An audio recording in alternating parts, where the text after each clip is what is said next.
Hace varios programas atrás que venimos hablando sobre el tema del ensilaje. Hemos hablado de varios temas sobre ensilar forrajes en general, mucho enfocado sobre el tema de ensilar maíz, por la fuerza que tiene la presencia del grano en las dietas de los animales. Y lo bonito, pienso yo, de todos estos cambios y estas tendencias es que conforme nos vamos adentrando en cada una de estas tecnologías, se da el tema de que se nos va complicando. Salen cosas nuevas, que no son complicaciones, pero algunos clientes y productores me preguntan: Carlos, usted cuando empezó a hablar, hablaba sobre el tamaño de partícula, hablaba sobre por qué echar inoculante y no poner miel o suero, y hablaba sobre ese tipo de cosas, pero ahora resulta que ya las máquinas con las que se cortan ya no son tan idóneas. Viene a cambiar todo eso en sus nuevos discursos. Y eventualmente no es que lo estoy cambiando, es que conforme nos vamos tecnificando como país, nos vamos acercando y vamos buscando otros estándares. Antes era aprender a usar el ensilaje dentro de las dietas. Después era aprender a ser buenos produciendo ensilado de maíz. Después era qué tecnologías poníamos para poder conservarlo eficientemente, cómo mejorar ese ensilaje. Y ahora el tema es, bueno, ya sabemos que entre mayor edad tenga el cultivo del maíz, mayor concentración de almidón va a tener ese ensilaje. ¿Por qué? Porque tiene mayor cantidad de grano y de grano seco en proceso de secar. ¿Estamos de acuerdo? Tenemos que entender que el grano de maíz tiene en sus etapas más inmaduras, tiene mucho menos almidón que conforme se va secando. ¿Estamos de acuerdo? Y la energía, lo mágico que tiene el maíz en las dietas de engorde y de leche es por el almidón. De hecho, yo converso con muchos de ustedes cuando algunos pretenden hacer silo de caña de maíz, que está muy bien, y trabajo con muchos ensiladores de eso. Muchos están en el Atlántico con mucha técnica, otros están acá en San Carlos, y está bien, pero el ganadero debe saber la diferencia. ¿Por qué? Porque un ensilaje de caña de maíz es una excelente fuente de fibra, ¿ok?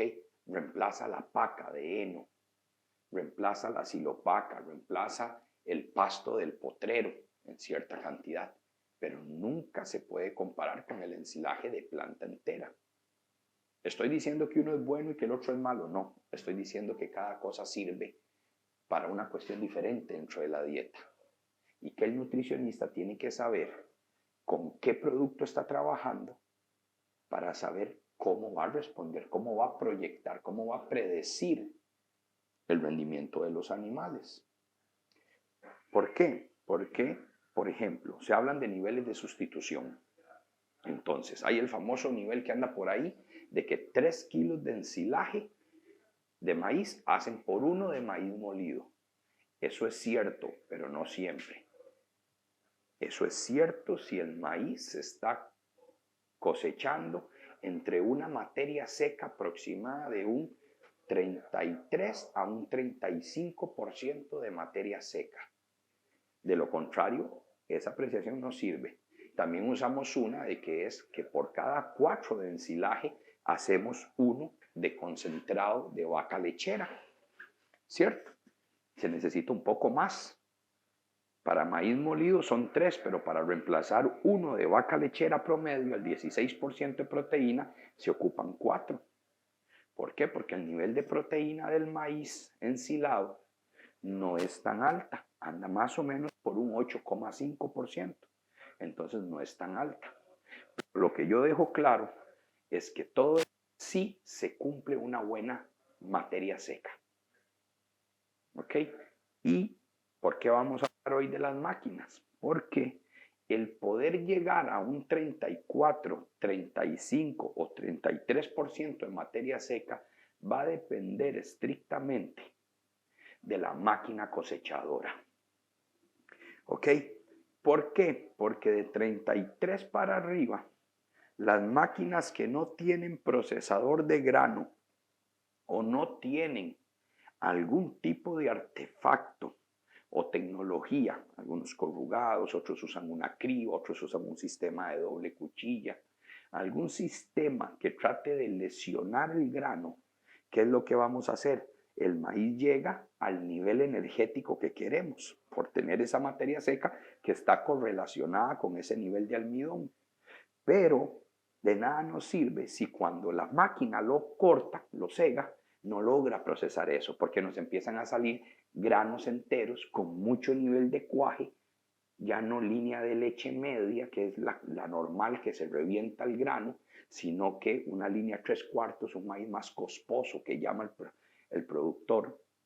Ok, tiene ese nivel de materia seca, tiene mayor concentración de almidón, tiene por ende más energía, pero no lo tritura de la manera correcta.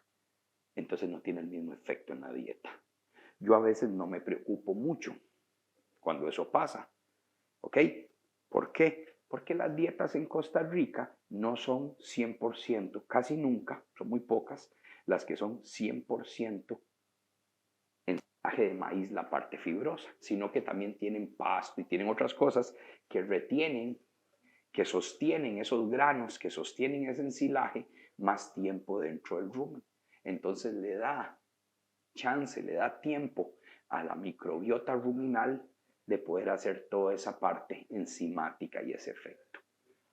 Entonces, quiero que quede claro acá en esta intervención que es muy importante que el productor coseche basado en la materia seca, no en 75, no en 68, no en 80 días por siembra, basado en materia seca.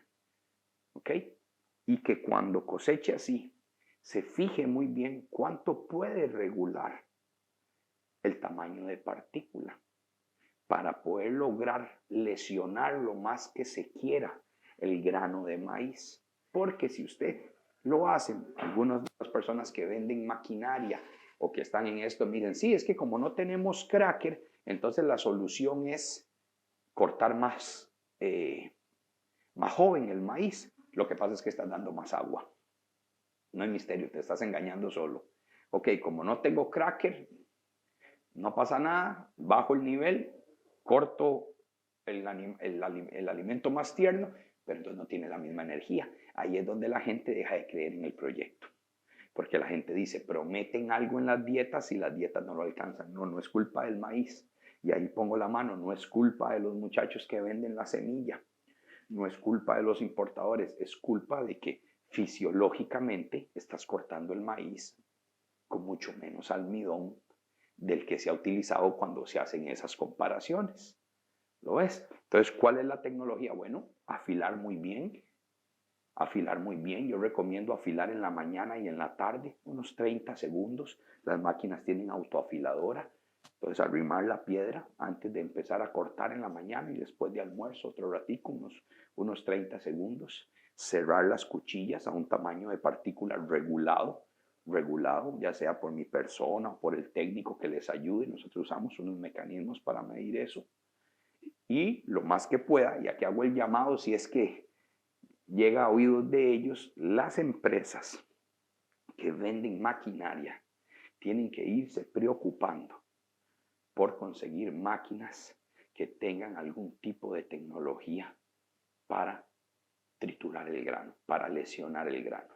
Ya hay máquinas en el mercado que tienen cracker, el nombre correcto es kernel processor en inglés, un procesador de granos, un procesador. Son básicamente dos masas que después de la picadora a propulsión, dos masas que quiebran, terminan de triturar el grano de maíz.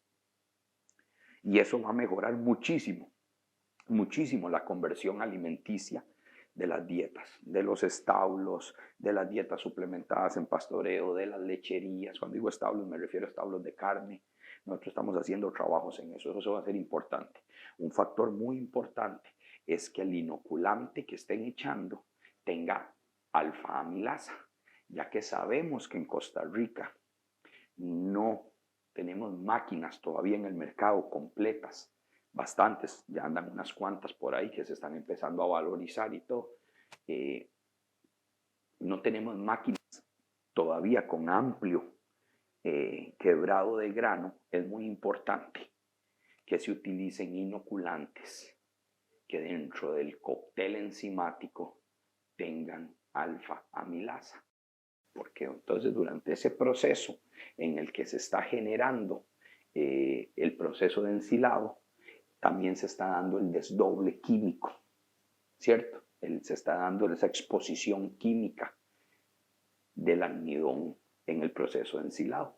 Y eso sin duda alguna lo que van a hacer esas enzimas es comer, básicamente desdoblar la prolamina, que es una proteína que amarra los saquitos de almidón y va a exponer el almidón, de manera que ese ensilado quede mucho más energético, de mucho mejor calidad para el animal.